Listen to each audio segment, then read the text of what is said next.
Welcome back to Principles of Christian Finance. Today I will start a two-part series that will include this week's narrated PowerPoint and conclude with next week's narrated PowerPoint. Today we'll talk about Principles of Wealth in the New Testament, part number 1. You will learn the difference in wealth from the Old Testament era to the New Testament. We will study wealth in the Gospel of Luke. We will look at Jesus' actions regarding finances, and then we will conclude by looking at the parable of the rich fool. What does the Old Testament and the New Testament say about wealth? Well, there is a contrast in views on wealth between that presented in the Old Testament and then the worldview presented to us in the New Testament.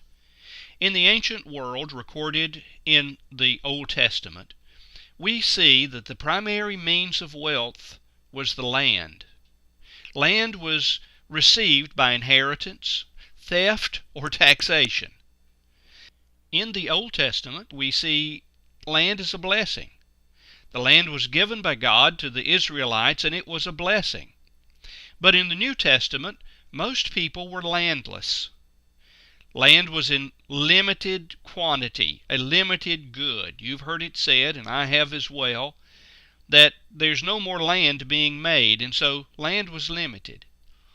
The social world of the New Testament had this view: wealth equals honor, and poverty equals shame. Now, wealth in the Gospel of Luke has a different perspective.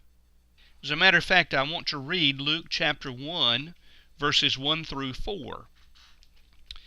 Dr. Luke wrote these words: "Inasmuch as many have undertaken to compile an account of the things accomplished among us, just as those who from the beginning were eyewitnesses and servants of the word have handed them down to us, it seemed fitting for me as well, having investigated everything carefully from the beginning, to write it out for you in consecutive order, most excellent Theophilus, so that you might know the exact truth about the things you have been taught." Now notice that this was written to Theophilus, and the term is used, most excellent Theophilus. That comes from a Greek word, kartitos, in the Greek. This is a title of honor, similar to your honor. Theophilus was a high-ranking government official. Many think that he may have been Luke's benefactor. That is, he may have picked up the tab so Luke could write his gospel. In his gospel, Luke reverses the values of the social world in the New Testament era, where wealth was equal to honor and poverty equal to shame. And we can see this in Mary's song, or also it's called the Magnificat. In chapter number 1 of Luke's Gospel, the whole prayer is found in 46 through 55, but I want to center in on verses 52 and 53. Luke wrote these words as he recorded the prayer of Mary: "He has brought down rulers from their thrones, and has exalted those who were humble. He has filled the hungry with good things, and sent away the rich empty-handed." Apparently, Luke has the most negative view of wealth in all of the Gospels. Here he talks about the rich being brought down, but the poor being lifted up. This is quite a different view than that expressed in the New Testament world. On the previous slide, we mentioned the fact that Luke apparently has the most negative view of wealth of any of the Gospel writers. Is Luke's view of wealth a mandate?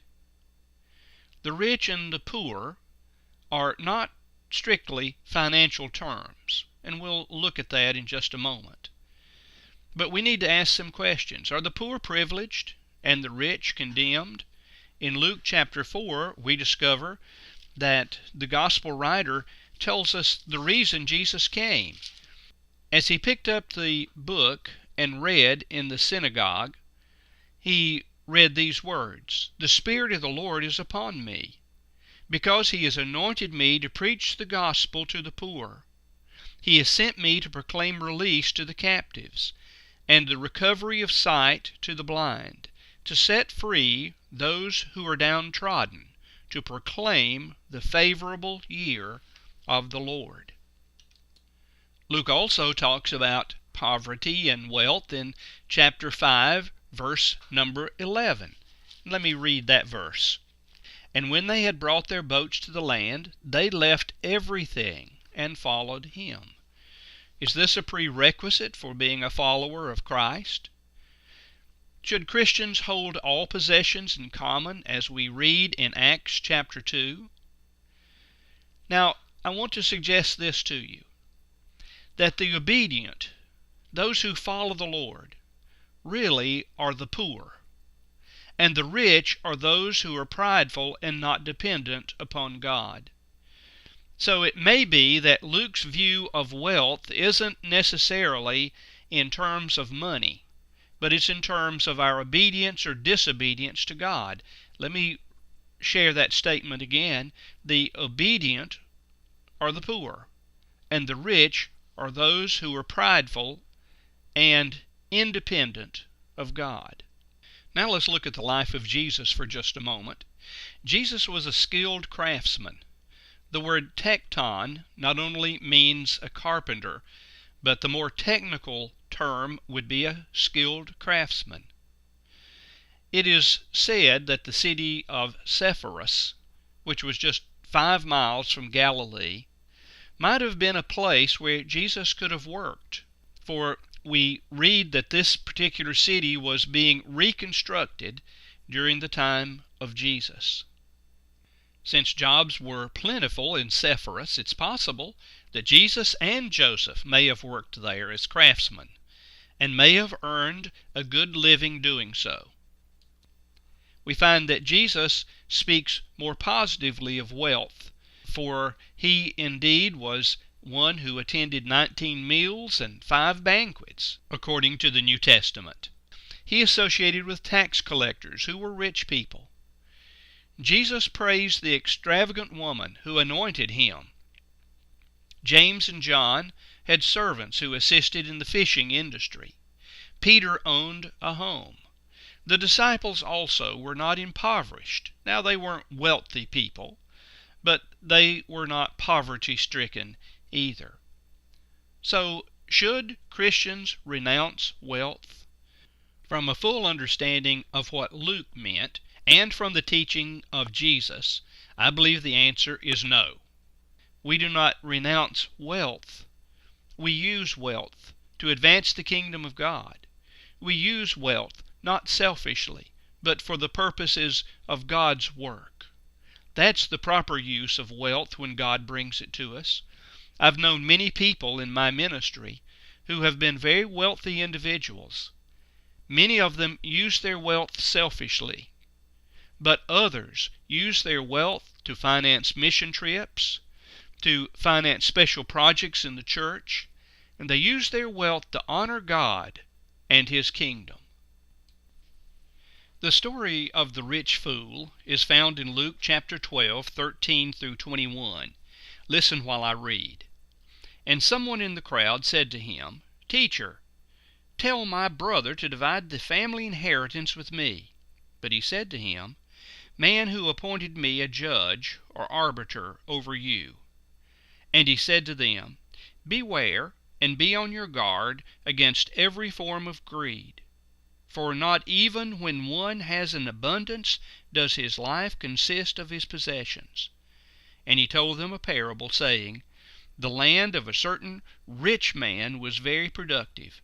And he began reasoning to himself, saying, What shall I do, since I have no place to store my crops?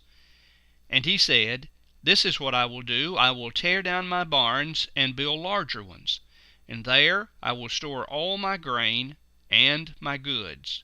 And I will say to my soul, Soul, you have many goods laid up for many years to come. Take your ease, eat, drink, and be merry. And God said to him, You fool, this very night your soul is required of you, and now who will own what you have prepared? so is the man who lays up treasure for himself and is not rich toward God. This young man was preoccupied with fairness. And he says to Jesus, "Teacher, tell my brothers to divide the inheritance with me." That's in verse number 13. Jesus warns him, watch out, be on your guard against all kinds of greed. A man's life does not consist in the abundance of his possessions. Verse number 15. He then goes on to tell the parable of this rich fool who had hoarded his assets and was about to die, which culminated in God asking the rich man, in verse 20, "Then who will get what you have prepared for yourself?" Wealth should never come before our family. I have seen wealth divide families. I've seen individuals reach the point of never speaking to one another again because the inheritance was different. Maybe someone received cash and someone else received a house that they felt like they couldn't sell, and they fight over their inheritance. That can devastate a family, and it often does. The major teaching of Jesus is found at the end of this parable in verse number 20. Those who store up, or hoard might be a good word, those who hoard their wealth for themselves are not rich toward God. We need to cultivate generosity. Generosity is the absolute opposite of hoarding. So the major point of this parable is that those who store up treasures for themselves, that is, hoard those things, are not rich toward God.